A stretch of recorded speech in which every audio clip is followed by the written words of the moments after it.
이게 어떻게 된 일이죠? 여기 한국 아니잖아요. 여기 취재차 들른 한 여행지에서 당황스러워하는 미국 기자와 한국 남성이 있습니다. 온통 한글로 뒤덮인 도시에서 깜짝 놀라고 있는 두 사람에게 어떤 일이 있는지 오늘의 사연을 바로 시작하겠습니다. 안녕하세요. 저는 미국 여행 에디터로 일하고 있는 그레이스입니다. 저는 어렸을 적부터 주재원으로 일하셨던 부모님을 따라 다양한 나라에서 살게 되었고 자연스레 여행에 관심이 많았어요. 그리고 글 쓰는 것도 좋아했기 때문에 여행 에디터가 제 적성에 딱이었죠. 제가 일하고 있는 곳은 미국에서 가장 큰 여행 플랫폼을 운영하는 회사인데 저는 그 플랫폼에 올라가는 기사를 쓰는 에디터예요. 아무래도 직업이 직업인 만큼 늘 새로운 유행과 여행지에 관심을 많이 가지는 편이죠. 최근에는 미국 내에서 힐링과 자연에 대해 관심이 있는 사람들이 부쩍 늘기 시작했어요. 아무래도 바쁜 현대사회에 지쳐 여유로운 여행지를 찾는 사람들이 많기 때문이겠죠? 그래서 저희 잡지에서도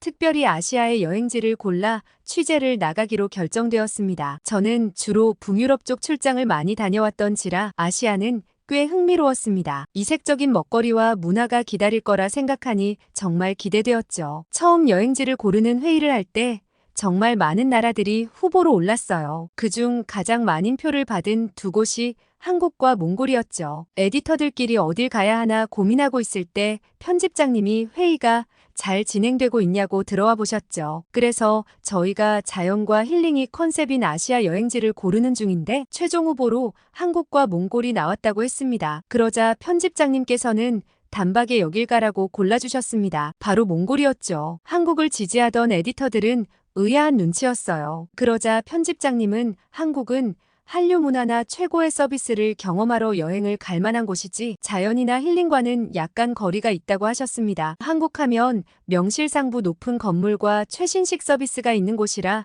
기사 컨셉에 어긋난다고 했죠. 그러자 한 에디터가 한국에 등산을 하는 문화가 있는데 산을 타겟으로 여행하거나 한국의 제주도 여행을 주제로 기사를 쓰면 자연과 어우러져 쉬는 컨셉에 딱 맞다고 했어요. 편집장님은 한국은 사실 어떤 컨셉이든 잘 소화해서 무슨 주제를 정하더라도 여행 가기에 완벽한 장소라 덧붙일 말이 없긴 하지만 솔직히 한국 하면 떠오르는 건 자연이 아니라 기술력 아니겠냐며 독자들의 시선으로 접근하면 좋겠다고 하셨습니다. 저희는 고개를 끄덕일 수밖에 없었죠. 한국하면 삼성으로 대표되는 뛰어난 기술력과 컨텐츠 산업이 발달한 곳이었으니까요. 그렇게 저희는 몽골로 여행지를 결정했습니다. 그리고 누가 직접 출장을 가면 좋을까 의논하기 시작했는데 처음에 한국으로 결정되려고 했을 때는 너도 나도 관심을 가지고 달려들더니 다들 딴청을 피우기 시작했습니다. 사실 출장과 여행은 좀 많이 달라서 아무리 여행 에디터라도 일하러 가는 거라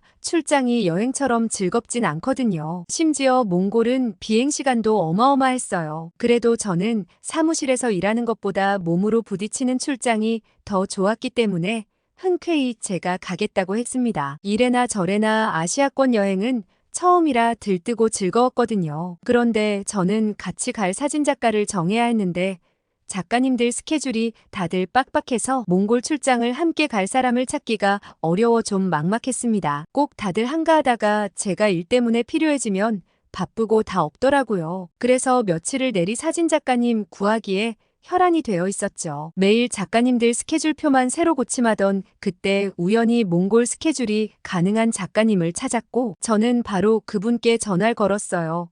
그런데 전화를 걸자마자 저는 아뿔싸 싶었습니다. 그 사람은 한국 출신 사진작가 재현이었는데 꽤나 과묵하고 진지한 편이라 장기간 출장 갈 땐 절대 X라며 모두들 피하는 작가였거든요. 그 생각까지 미쳤을 땐 이미 신호가 끝나고 전화를 받은 재현 씨의 목소리가 들렸죠. 저는 어버버하고 당황하다가 결국 몽골 출장의 사진작가로 함께 가달라고 제안했고 재현 씨는 알겠다고 했습니다. 저희는 매우 사무적인 대화만 하고 툭 끊어버렸죠. 몽골 여행이 최소 7박 8일이라 그 긴 시간을 과묵한 재현 씨와 어떻게 보낼까 머릿속이 복잡했죠. 잠깐 후회스럽다가도 금방 생각을 고쳐먹었습니다. 사실 재현 씨 실력은 우리 회사 최고라고 해도 좋을 만큼 뛰어나거든요. 감각 있는 구도와 신의 손이라 불리는 보정 실력을 가지고 있었기 때문에 결과물은 의심할 여지가 없었습니다. 좋게 생각하자고 스스로를 달래면서 몽골 일정을 준비했어요. 몽골의 유명한 여행 코스들은 여기서 미리 검색해서 루트를 짜서 생각해두고 울란바토르 시내는 현지에 가서 현지인들의 의견을 받는 게 좋겠다고 생각했어요. 몽골의 고비 사막이나 투어 코스들이 워낙 많아 20일 내내 초원에서 여행하는 사람들도 있었기 때문에 출장을 위한 최적의 코스는 사전 조사를 통해 정할 필요가 있었죠. 그치만 울란바토르는 시내기도 하고 현지인들에게 물어보는 게 더 좋겠다고 생각했기 때문에 사전 조사 없이 사막 투어에 혼을 실었습니다. 코스는 대충 정해뒀고 예약도 현지에서 하기로 했어요. 미리 미국에서 예약하면 미국인들끼리 같은 팀이 될 확률이 높은데 아무래도 여러 나라에서 온 관광객들 의견도 듣고 싶어서 현지에서 랜덤으로 배정되는 게 좋겠다고 생각했죠. 그렇게 몽골 여행을 준비하고 재현 씨와 공항에서 만났습니다. 사실 재현 씨는 다 같이 밥 먹을 때만 한두 번 먼발치에서 봤기 때문에 정말 낯설었어요. 제가 알고 있는 거라곤 한국인이고 실력이 매우 뛰어나다는 점 그리고 술을 굉장히 잘 마신다는 게 다였거든요. 회식 자리에서 아무리 마셔도 안 취한다며 전설로 통하는 인물이었어요. 회사 동료들도 재현 씨를 한번 이겨보겠다고 스트레이트로 밤새 마셔도 백전백승 모두 다 재현 씨한테는 비할 바가 안 됐죠. 게다가 더 신기한 건 따로 있었어요. 그렇게 술을 많이 마셔도 절대 흐트러진 모습을 본 사람이 없다는 거였죠. 오히려 술 취해서 실수하는 다른 사람들까지 다 챙겨주고 귀가한다는 얘기까지 있었어요. 그래서 이건 재현 씨가 특별한 건지 한국인들은 원래 술에 대한 어떤 DNA가 있는 건지 궁금하다는 의견들까지 있었어요. 아무튼 그렇게 저희 둘은 어색하게 몽골행 비행기에 탑승하게 되었습니다. 뉴욕에서 울란바토르까지는 직항이 없어서 경유도 해야 하고 꽤 긴 시간 가야 하기 때문에 미리 노트북에 영화를 잔뜩 받아왔어요. 그런데 저는 노트북을 열자마자 기겁했습니다. 충전을 해오지 않은 거였죠. 이 긴 시간을 어떻게 가야 하나 정말 절망스러웠습니다. 제가 옆에서 하도 소란을 떨자 재현 씨가 무슨 일이냐고 물었고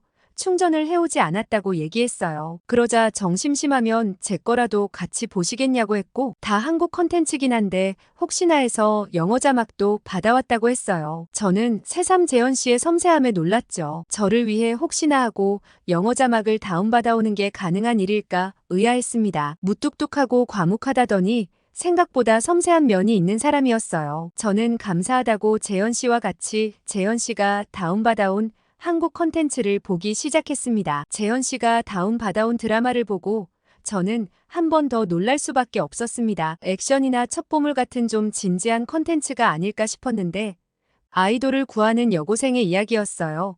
제목은 선제 없고 튀어라는 드라마였죠. 이 드라마는 웬 한국 드라마 OST가 빌보드 차트에 들었길래 저도 도대체 무슨 드라마길래 하고 찾아본 적은 있었는데 재현 씨가 이 드라마를 다운받아올 줄이야 너무 안 어울린다고 생각했죠. 참 의외의 면이 많은 사람이라 생각하고는 드라마에 집중하기 시작했습니다. 그런데 저는 드라마가 시작된 지 얼마 되지 않아 주연 배우에게 푹 빠지고 말았어요. 그리고 한국의 2008년 당시 분위기가 정말 아기자기하고 재밌었습니다. 처음엔 시시한 로맨스물이라고 생각했던 저는 작가의 세심한 이야기 전개와 감독의 아름다운 연출에 홀린 듯 드라마를 봤죠. 재현 씨와 저는 그렇게 계속 다음 편을 외치며 몇 시간 동안이나 봤던지 모르겠어요. 그러다 채 드라마가 끝나지도 않았는데 환승해야 할 시간이 왔고 아쉽게 노트북을 덮을 수밖에 없었죠. 드라마에 푹 빠져 벌써 절반이나 왔다니 놀랐어요. 재현 씨도 제가 재밌게 봐서 다행이라고 얘기했고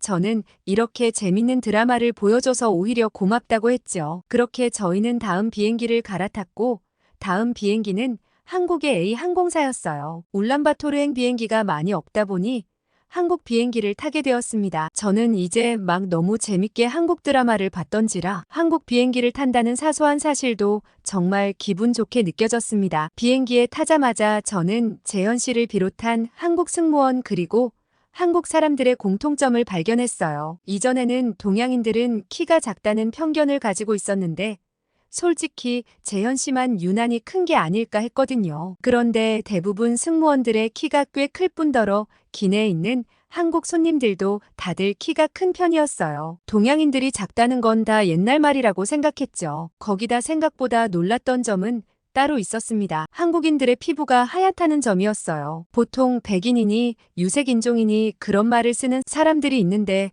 그건 틀린 말인 것 같다고 느껴질 정도였습니다. 오히려 투명하고 맑은 피부결 때문에 저보다 한국 승무원들 피부색이 더 빛나 보였어요. 그런 저는 생각보다 서양인들이 동양인들에 대한 편견이 많다는 걸 깨닫고 반성하는 계기가 되었습니다. 그렇게 자리를 찾아 앉고 나니 금세 기내식을 먹을 시간이 다 되었습니다. 그날 기내식 메뉴는 파스타와 불고기 덮밥 중 고를 수 있게 되어 있었어요. 재현 씨는 당연히 불고기 덮밥을 골랐고 저는 갑자기 고민에 빠졌습니다. 평소라면 당연히 일말의 고민도 없이 파스타를 골랐겠지만 한국 음식을 한번 먹어보고 싶은 마음이 들었거든요. 그래서 저도 불고기 덮밥을 골랐죠. 기내식을 받아들고 저는 먹음직스러운 향에 놀랐어요. 건너편 외국 손님은 파스타를 골랐던데 제 음식이 훨씬 맛있어 보여서 만족스러웠죠. 옆에는 쌈채소도 함께 나왔길래 쌈에 밥과 불고기를 얹어 한 입 먹는데 입안 가득 퍼지는 달달하고 고소한 맛에 감탄했습니다. 이건 건강하기도 한데 맛도 있다고? 근데 왠지 살도 안 찔 것 같다며 사기 음식 아니냐고 했어요. 너무 맛있어서 저도 모르게 오두방정 떠는 말투가 그대로 나와서 당황했는데 저의 난리치는 모습을 보고 재현 씨가 웃으며 한국 음식이 다 그렇다고 했어요. 재현 씨의 웃는 모습을 처음 봤는데 이 사람은 웃는 모습이 훨씬 잘생겼네라고 생각하는 저를 알아채고는 당황했어요. 아무튼 재현 씨는 한국에서 먹는 건 훨씬 맛있다고 다음에 한국 가면 맛있는 곳 많이 알려주겠다고 했죠. 그렇게 만족스러운 기내식을 먹고 저는 재현 씨와 남은 드라마를 보며 울란바토르에 도착했어요. 처음엔 정말 긴 비행 시간에 한숨이 나왔지만 막상 재현 씨와 함께 봤던 드라마 덕분인지 하나도 길지 않게 느껴졌어요. 그렇게 울란바토르 공항에서 택시를 타려는데 저는 기사님의 말씀에 두 눈이 휘둥그레지고 말았습니다. 제 귀를 의심할 수밖에 없었죠. 기사님은 한국 사람인 재현 씨 때문인지 한국어로 얘기하며 짐을 실어주셨습니다. 여기는 한국이 아니라 몽골인데 어떻게 저렇게 자연스럽게 한국말을 하시는지 궁금했죠. 우연한 일일 거라 생각하며 일단 저희 호텔로 향했습니다. 시내로 점점 가까워질수록 저는 당혹스러웠어요. 재현 씨 얼굴 표정에도 당황스러움이 역력했습니다. 저는 이게 도대체 무슨 일이죠? 라고 물어볼 수밖에 없었어요. 재현 씨에게 혹시 지금 이게 어떻게 된 일인지 아세요? 라고 물어봤죠. 재현 씨는 당황한 듯 기사님께 한국어로 물었고 기사님은 즐거운 듯 웃으며 막 설명해 주셨습니다. 재현 씨도 깜짝 놀라며 제게 이야기를 해주었어요. 몽골에선 한류 문화의 영향으로 한국이 굉장히 친숙한 데다가 한국 제품은 품질이 좋고 편리해서 한국 가게들이 하나 둘 들어오더니 오히려 한국 가게들이 더 많아졌다고 했죠. 과연 여기가 한국이 아닌가 싶을 정도로 거리는 한국 간판과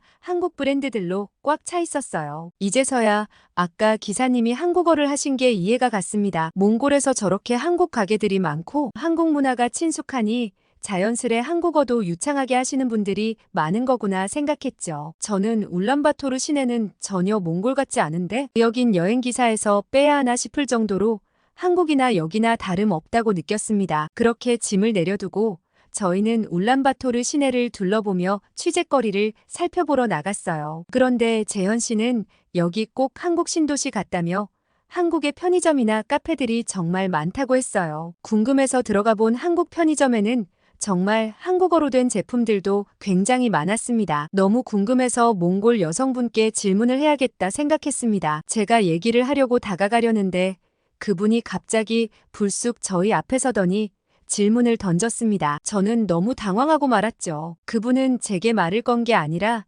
제 옆에 있던 재현 씨에게 한국어로 말을 걸었어요. 두 사람은 한국어로 한참을 얘기했는데 알아들을 순 없었지만 뭔가 재현 씨가 난처해하는 느낌이었고 몽골 여성분은 뭔가 적극적인 태도였죠. 나중엔 아쉬운 눈치로 저를 한번 흘겨보고는 자리를 떠났습니다. 무슨 영문인지 알 길이 없던 저는 무슨 얘기를 했냐고 물었고 재현 씨는 당황해했어요. 재현 씨는 정말 부끄러워하며 저 여성분이 제게 한국에서 왔냐며 데이트 신청을 했다고 하는 거였죠. 자기 입으로 말하기 쑥스러워서 더는 말을 못하겠다고 하시며 얼굴이 붉어졌어요. 생각해보면 재현 씨는 키도 크고 선이 굵은 데다 옷도 좀 잘 입는 편이었어요. 그리고 무뚝뚝한 표정도 나쁘지 않지만 웃는 모습이 정말 매력적이니 그럴만하다고 생각했습니다. 아마 저 몽골 사람은 제가 여자친구쯤 되는 줄 알고 저를 흘겨보고 갔겠죠? 재현 씨에게 관심을 보였던 몽골 사람도 꽤 예쁜 편에 속했는데 여자친구도 아니면서 괜히 기분이 이상했어요. 제가 이런 생각들로 의아한 표정을 짓고 있자 재현 씨는 제가 취재거리가 궁금해서 그런 줄 알고 편의점 얘기도 물어봤다고 했습니다. 그리고는 여기 편의점을 이용하는 이유가 몽골은 간단하게 길거리 음식을 먹을 만한 곳이 없어서 직장인들은 대부분 식당을 이용해야 한다고 했습니다. 그런데 식당에서 먹으면 한 끼 가격이 좀 비싼 편인데 편의점 도시락은 3,000원에서 4,000원이면 사 먹을 수 있으니 저렴하게 해결할 수 있어서 많이 찾는다고 했죠. 특히 한국 예능과 드라마의 영향으로 거기 많이 나오는 삼각김밥도 즐겨 먹는 음식이라고 했습니다. 게다가 한국 기업들은 서비스가 굉장히 좋아서 몽골 현지인들이 많이 이용하고 한국 기업들 점유율이 70% 이상일 정도로 한국 기업이 많이 활성화되어 있다고 했습니다. 다른 외국이나 유럽 브랜드들이 못 따라올 정도로 한국 기업에 대한 선호도가 높다고 했어요. 심지어 몽골 젊은이들은 대부분 한국어로 의사소통이 가능한 수준이라고 했죠. 사실 제가 오늘 출장 오는 길에 한국 드라마를 보지 않고 불고기 덮밥을 먹지 않았더라면 몽골의 한국 유행에 대해 깊이 이해하지 못했을지도 모르겠다는 생각이 들었습니다. 그러나 직접 한국 컨텐츠에 몰입해서 순식간에 드라마를 정주행하기도 하고 불고기 덮밥도 정말 맛있게 먹고 나니 그럴만하다는 생각이 들었죠. 아무튼 재현 씨와 저는 울란바토르에서 한국 가게를 소개할 수도 없고 큰일이라며 생각에 잠겼는데 갑자기 제 배에서 꼬르륵 하고 밥 달라는 신호가 울렸어요. 재현 씨는 저를 보며 또 웃더니 밥부터 먹고 생각하자고 했죠. 아무래도 재현 씨의 웃는 모습이 정말 위험하다고 생각했어요. 저렇게 덩치가 산만하게 크고 무섭게 생겨놓고는 웃을 땐 세상 아이처럼 웃는 게 반칙이라는 생각이 들었지만 저는 일하러 온 거지 딴 생각 말라며 정신 차리라고 스스로에게 주문을 걸었습니다. 그렇게 저희는 몽골의 한 식당에 들어갔어요. 그런데 메뉴를 보고 저는 깜짝 놀랐습니다. 몽골 음식을 먹으러 갔는데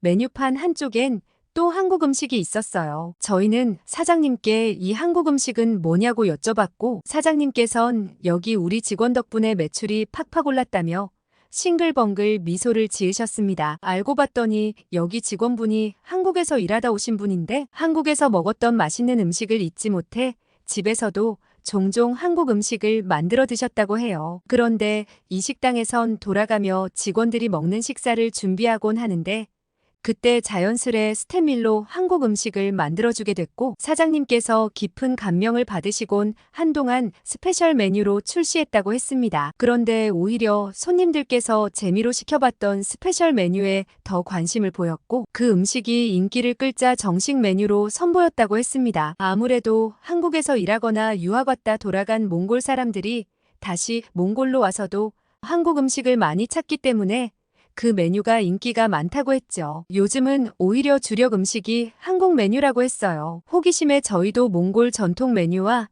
한국 음식을 같이 시켜봤죠. 재현 씨에게 그 음식이 한국에서 대단히 맛있는 음식이냐고 물어봤는데 재현 씨의 대답은 정말 의외였습니다. 특별한 메뉴가 아니라 거의 매일 먹는 음식이라 의아하다고 했어요. 그 음식은 바로 김치찌개였거든요. 정말 한국에선 너무 흔한 음식이라 집에서 그냥 딱히 먹을 게 없으면 먹는 친근한 음식인데 그게 그렇게 인기가 많다니 놀랍다고 했습니다. 그렇게 저희가 시킨 메뉴가 나왔고 저는 처음에 매워 보이는 김치찌개에 선뜻 손이 가지 않아 몽골 음식을 주로 먹겠다고 했어요. 그러자 재현 씨가 한 번만 먹어보라며 아까 불고기 덮밥도 잘 먹지 않았냐고 했어요. 생각보다 한국에서 먹는 맛과 비슷하다면서요. 그런데 아마 재현 씨는 제게 김치찌개를 권한 걸 후회했을지도 몰라요. 왜냐면 한 입 먹어보고는 오묘한 김치찌개의 맛에 제가 거의 다 먹어버렸거든요. 재현 씨는 잘 먹어서 보기 좋다며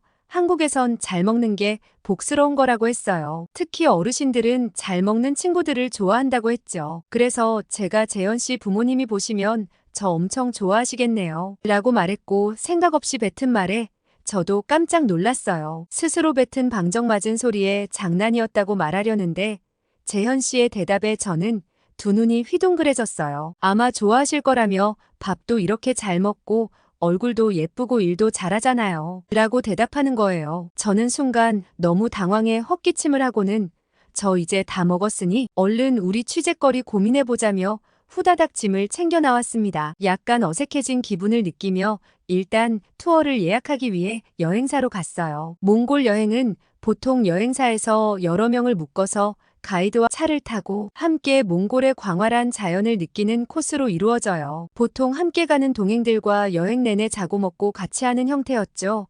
여행사에서는 지금 미국인들끼리 가긴 어렵다고 한국인 2명, 중국인 2명이 묶여있는 패키지가 있는데 거기에 남는 자리가 2자리 있다고 했어요. 저흰 오히려 좋다며 그분들이랑 같이 가겠다고 했고 내일 아침 출발 예정이라고 했습니다. 저희는 고비 사막이 포함된 코스를 골랐고 최대한 스팟을 많이 돌아보는 일정으로 골랐어요. 최대한 다양한 장소를 경험해보고 기사에는 최적화된 코스를 골라드리는 게 목표였기 때문이죠. 그렇게 다음날 아침 동행을 만나 여행을 떠나게 되었어요. 한국인 여성 2명, 중국인 남녀 커플 그리고 저희 이렇게 6명이서 한 차를 타고 몽골 여행을 시작했습니다. 아무래도 차에 타고 이동하는 시간도 많고 밤엔 별을 보는 것 외에는 딱히 할 일이 없기 때문에 동행이 굉장히 중요하다고 하는 글이 많았지만 뭐 큰 문제 있을까 싶었습니다. 그러나 나중엔 굉장히 후회하고 말았죠. 그 이유는 좀 더 들어보시면 알 것 같아요. 아무튼 그것과 별개로 몽골의 자연은 굉장히 아름다웠어요. 개발되지 않은 자연 그대로의 모습은 경이로웠죠. 재현 씨도 몽골은 몽골 특유의 아름다움이 있다며 정말 매력적이라고 하며 여기저기 사진을 찍었어요. 그런데 갑자기 비명소리가 들렸습니다. 돌아봤더니 중국인 여자가 다친 것 같았죠. 무리하게 사진을 찍다 넘어져 무릎이 긁힌 모양이었어요. 그러자 한국인 친구가 얼른 가방에서 밴드와 약을 꺼내 건네주며 괜찮냐고 물어봤습니다. 중국인 여자는 밴드와 약을 쓰고는 고맙다는 말도 없이 남자친구와 싸우기 시작했습니다. 정말 무례하다고 생각했는데 그것과 별개로 다정한 한국 친구의 모습을 보면서 꼭 재현 씨 같다는 생각이 들었어요. 재현 씨가 세심하고 친절한 건 한국인들 특징이구나 싶었죠. 그렇게 여행을 마무리하고 밤이 되자 하늘에선 별들이 쏟아졌어요. 불빛 하나 없는 넓은 초원이라 별들이 더 잘 보였죠. 그런데 문제가 하나 있었습니다. 밤엔 정말 별을 보는 것 외에는 할 게 하나도 없었어요. 자연스럽게 사람들과 얘기를 나눌 수밖에 없는 환경이었죠. 그러나 중국 커플들은 낮에 사진 찍다 다친 이후로는 둘이 다퉜는지 어쨌는지 숙소에 들어가 나오질 않았어요. 두 사람은 놔두고 한국 친구들과 저 재현 씨는 작게 램프를 켜놓고 이런저런 얘기를 나눴습니다. 한국 친구들은 대학생인데 방학을 맞아 여행을 왔다고 했어요. 둘 다 영어를 정말 잘해서 다 같이 영어로 대화하는데 전혀 무리가 없었죠. 지희라는 친구는 로봇공학을 전공해 사람들을 이롭게 하는 휴머노이드 로봇을 개발하는 것이 목표라고 했고 유나라는 친구는 드라마 작가가 꿈이라고 했습니다. 꿈 많은 한국 친구들을 보고 있자니 제가 대학생이던 시절도 생각나고 정말 좋았어요. 밝고 긍정적인 한국 친구들과 대화하면서 정말 좋은 에너지를 많이 받았던 것 같아요. 여행 오면 이렇게 몰랐던 다른 사람들과 속 깊은 얘기를 나눌 수 있다는 게 참 좋았습니다. 그리고 꿈에도 몰랐던 재현 씨 얘기도 듣게 됐죠. 재현 씨가 사진작가가 된 데는 정말 놀라운 이야기가 숨어 있었어요. 재현 씨는 수의사셨던 아버지의 영향으로 어릴 때부터 유기된 동물들에 굉장히 관심이 많았다고 했습니다. 그래서 어릴 적부터 주말마다 부모님과 함께 유기동물 보호소 봉사활동을 다녔다고 했어요. 정말 예쁘고 사랑스러운 강아지들이었지만 주인을 못 찾는 경우가 많았고 입양을 홍보하기 위해 사진을 찍어 SNS에 올리기 시작했대요. 어떻게 하면 더 예쁘게 찍을 수 있을까 고민했고 자연스럽게 사진에 관심을 가지기 시작했다고 했습니다. 그렇게 재현 씨가 정성스레 찍은 사진 덕분인지 강아지들은 해외에서 입양 문의가 많이 들어오게 됐고 그렇게 좋은 가정으로 강아지들을 보내주다가 어느 날 우연히 메일 한 통을 받았다고 했습니다. 재현 씨의 사진과 선한 활동을 본 미국의 한 사진작가가 진지하게 사진을 배워볼 생각이 없냐고 제의했고 그렇게 미국으로 넘어와 그 작가 밑에서 사진을 배우기 시작했다고 했어요. 그러다 지금은 이 일을 하고 있다고 했죠. 물론 지금은 입양 사진은 찍어주지 못하지만 미국으로 입양된 강아지들이 비행기를 타고 공항에 도착하면 그 강아지들을 입양처까지 데려다주는 봉사활동으로 강아지들을 돕고 있다고 했어요. 저는 재현 씨의 이야기를 듣고 정말 놀랐어요. 인간적인 매력이 느껴졌죠. 그렇게 한국 친구들과 저희는 매일 밤 별빛 아래 이야기를 나누며 하루하루를 채워갔죠. 그런데 정말 불쾌한 게 한 가지 있었습니다. 아무래도 몽골 초원을 여행하는 거다 보니 세수나 양치 정도는 할 수 있었지만 제대로 된 샤워 시설을 찾기 어려웠어요. 처음에 이틀이나 씻지 못하다가 3일차에 겨우 샤워 시설이 구비된 숙소에 도착했죠. 다들 신나서 숙소에 도착하자마자 샤워장으로 향했고 씻고 나오니 한결 살 것 같았습니다. 그런데 정말 의아한 게 하나 있었어요. 중국 커플들은 두 사람 중 누구도 씻으러 가지 않았습니다. 분명 머리도 가렵고 찝찝할 텐데 어떻게 안 씻고 있을 수가 있지 의아했지만 그 둘은 떡진 머리에도 전혀 개의치 않는 듯 했어요. 경악할 점은 여행 기간인 5박 6일 동안 그 둘이 씻는 모습을 보지 못했다는 점이었죠. 게다가 이동할 때는 보통 차에서 다들 잠을 자는데 그 두 사람은 어찌나 시끄럽게 떠드는지 잘 수가 없었습니다. 그런데 다들 마음이 약해서 그 둘에게 아무 소리도 못했어요. 다들 이래서 동행이 중요하다고 얘기하는구나 싶었고 기사에 대놓고 쓸 순 없었지만 저 역시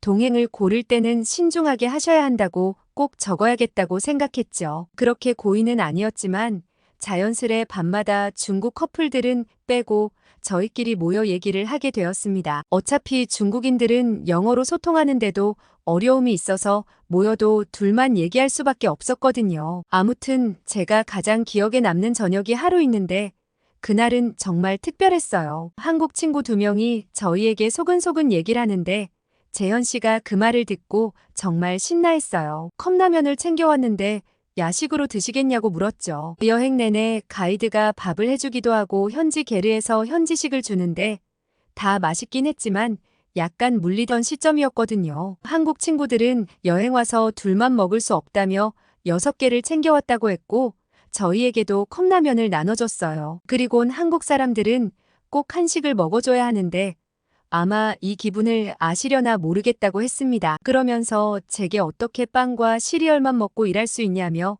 한국인은 밥심으로 산다고 얘기했어요. 저는 재현 씨에게 재현 씨도 그러냐고 묻자 재현 씨는 집에선 한식만 먹는다고 했습니다. 한국 밥솥을 챙겨와 주기적으로 한인마트에서 장을 봐서 요리를 한다고 했어요. 요리를 하는 재현 씨의 모습은 상상이 가질 않았습니다. 재현 씨는 그레이스가 먹었던 불고기 덮밥, 김치찌개 이런 건 눈 감고도 한다며 자기 요리 정말 잘한다고 자랑을 했어요. 저는 말도 안 된다고 거짓말 같다고 하자 다음에 한번 초대하겠다고 하는데 재현 씨의 집에 간다는 생각에 심장이 두근거렸어요. 꼭 제게 관심을 보이는 것 같다가도 아닌 것 같기도 하고 정말 헷갈렸거든요. 게다가 한국 친구들은 2분 일하러 왔다고 하시는데 은근 잘 어울린다고 우스갯소리로 얘기하는데 괜히 얼굴이 화끈거렸습니다. 밤에 자려고 누웠는데도 계속 머릿속에 맴돌아 밤잠을 설쳤고 다음날 초췌한 얼굴을 보고 유나가 걱정까지 했습니다. 그렇게 여행은 어느덧 마무리되어 갈 시점이었고 저는 몽골 초원 투어는 쓸 게 많은데 울란바토르 시내 내용은 기사에서 빼야 하나 고민하고 있던 참이었어요. 제 고민을 듣고 지희가 정말 좋은 아이디어를 한 가지 주었습니다. 몽골 속 미니 한국이라며 한국 문화까지 같이 체험할 수 있다고 적어놓으면 그것도 좋지 않겠냐고 했어요. 몽골에 와서 한국 분위기도 간접 체험하고 초원도 경험하면 꿩 먹고 알 먹고 아니겠냐고 했죠. 꿩 먹고 알 먹고라는 표현도 정말 재밌었고 지희의 아이디어도 재밌었습니다. 그렇게 취재 방향을 정하면 사실 추가 촬영을 할 필요도 없었죠. 이미 촬영은 많이 해뒀으니 기사만 정리하면 되거든요. 헤어지는 날 지희와 유나와 매일 밤마다 이야기를 나누다 보니 정말 많이 친해졌는데 아쉬웠어요. 서로 미국 오거나 한국에 오면 정말 잘해주겠다며 꼭 놀러오라고 하고 SNS 연락처를 주고받고는 헤어졌어요. 그렇게 재현 씨와 다시 미국으로 돌아왔고 한동안 몽골 기사로 바쁘게 보냈습니다. 이제 막탈고를 끝내고 팀장님의 결제를 기다리며 사연을 보내고 있어요. 그런데 정말 설레는 일이 한 가지 생겼습니다. 다음 주 금요일에 재현 씨가 제가 끓여주는 김치찌개 드셔보실래요? 하고 메시지를 보냈거든요. 다음 주 금요일까지 어떻게 기다려야 하나 모르겠습니다. 처음 집에 놀러 가는 거니 선물도 하나 사가고 싶은데 뭘 사가면 좋아할지도 잘 모르겠네요. 아무튼 다음에 지희와 유나를 만나러 한국에도 한번 가보려고 해요. 울란바토르의 미니 한국 대신 진짜 한국을 한번 경험해보고 싶거든요. 오늘 그레이스 씨의 사연 어떻게 들으셨나요? 저도 몽골 울란바토르가 한국어로 뒤덮였다는 걸 몰랐는데 직접 유튜브를 찾아보니 놀라웠어요. 이게 한국이 아니라고 싶을 지경이었죠. 한번 찾아보시면 저처럼 깜짝 놀라실 거라 생각이 드네요. 이래저래 세계로 영향을 뻗어가고 있는 한국이 정말 자랑스럽습니다. 다음에 더 자랑스러운 사연으로 찾아오겠습니다. 구독, 좋아요